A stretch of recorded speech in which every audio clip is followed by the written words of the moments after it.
Hi there, and welcome to the little apartment on the prairie. I had some baking I was going to do this evening, but I'm not feeling so great. I feel a little bit nauseous, and I don't know why. It happens sometimes. It might be related to my fibromyalgia. I'm really not sure. But anyway, I thought instead I would work on this curtain I'm sewing for my living room window. I've got some brown curtains up there now, and I just wanted something more bright and cheery. And I've got some peppermint iced tea, and I thought I would just take it easy since I'm not feeling well.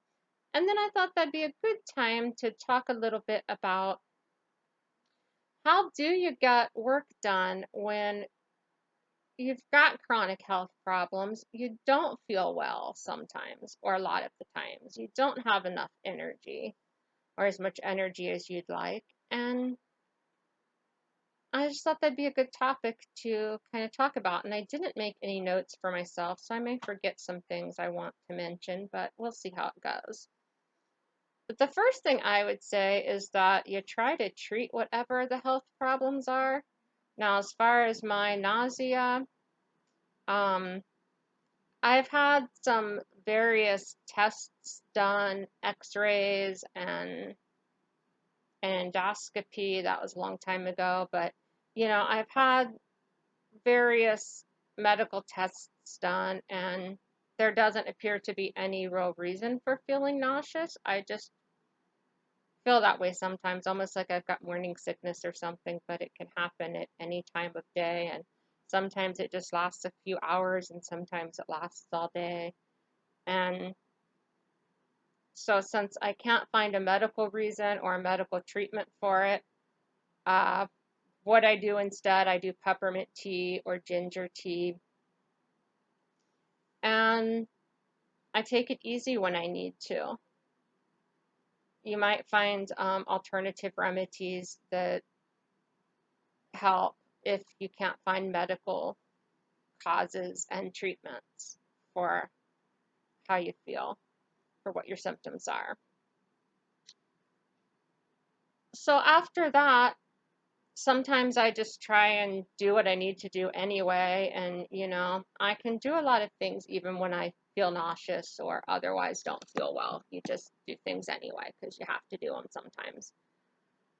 And sometimes when you can't do them, you need to take it easy. And so I save things like sewing, hand sewing, or mending, or things like that for those days when I don't feel up to baking or foraging for plants that I need, or a lot of food preparation, or just the heavier work, the work that requires being on my feet more.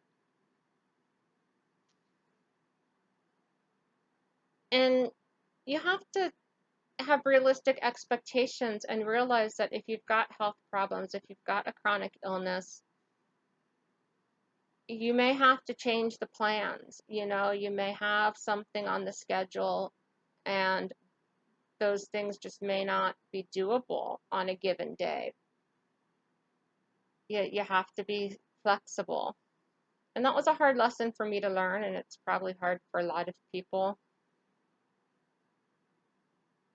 to just take things as they come and realize you're going to have really good days and productive days, and you're going to have less good days or less productive days, and you just deal with that when it comes. I've also found that kind of knowing myself and how my energy levels go throughout the day can help me to be as productive as possible. When I get up in the morning, I'm not necessarily a morning person, but I'm able to get up and start getting work done in the morning. Even if I feel kind of tired, I'm able to get going and get some things done. It's almost 7 o'clock in the evening right now, and by evening, occasionally I have some energy left and I can get more things done, but usually by this time in the evening, I'm a little bit tired. I need to do things that require less energy, less thought.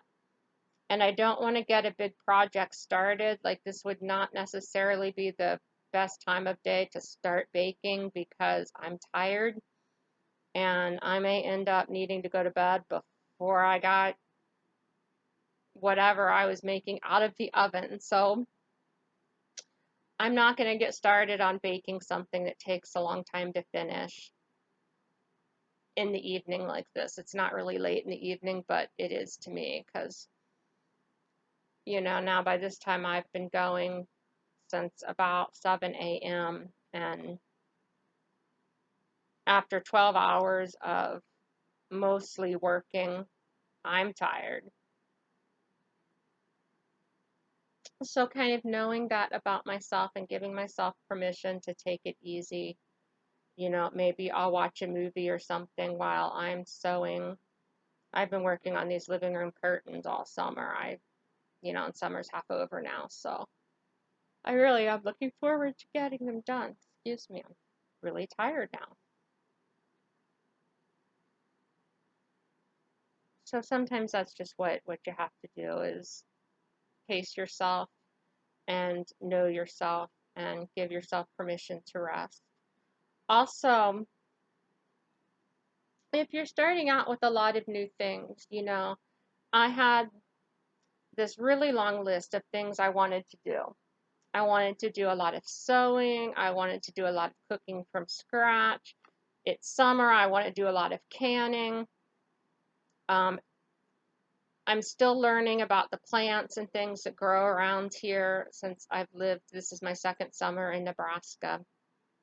And there are some things that grow here that grew in Ohio, but there are a lot of new things. And I'm really having fun learning about all these new plants, but it's kind of a lot of work to learn them all and where to find them. And foraging is a lot of work and it's out in the heat. It's really hot this summer. We've had a lot of 90-degree days or above. So you're not going to learn to do everything at once if you're doing a lot of things that are new to you. And so I'm learning about new things to forage for, and I'm making a lot of medicines that I didn't make before. I haven't been making salve and lotion and that kind of thing for very long. Um, so I found that you just need to pace yourself if you're learning new things and give yourself time to learn it. And as you get good at it, it may not take as much time. When I first started baking my own bread, for instance, it took me a really long time. I had to stop and look back at the recipe to make sure I was using the right amounts of ingredients, and I wasn't sure how long to let it rise, and it was just a lot more work in the beginning. And now, I can mix up the dough. It takes me 5 minutes. Let it rise for 90 minutes or so, and then give me another 5 minutes to knead it, and I get it in the bread pans. Let it rise another hour, and I'm ready to get it in the oven. And the hands-on amount of time has been 10 minutes tops. But, I don't even have to think about it. I know my recipe by heart, and it's quick and easy, but it wasn't like that in the beginning. So, you're not going to learn and develop all the skills you want all at once. You need to pace yourself. Let's see, I think that's all the tips that are coming to mind for me right now. I might lie down for a little bit and close my eyes and see if that helps my stomach. I think I might be getting a migraine actually. And I have meds for that, so I should go take one. If you've got any tips for how you get things done even when you're not feeling well, please share them in the comments below. And don't forget to like this video if you enjoyed it, and subscribe if you want to see new videos. Thanks for watching.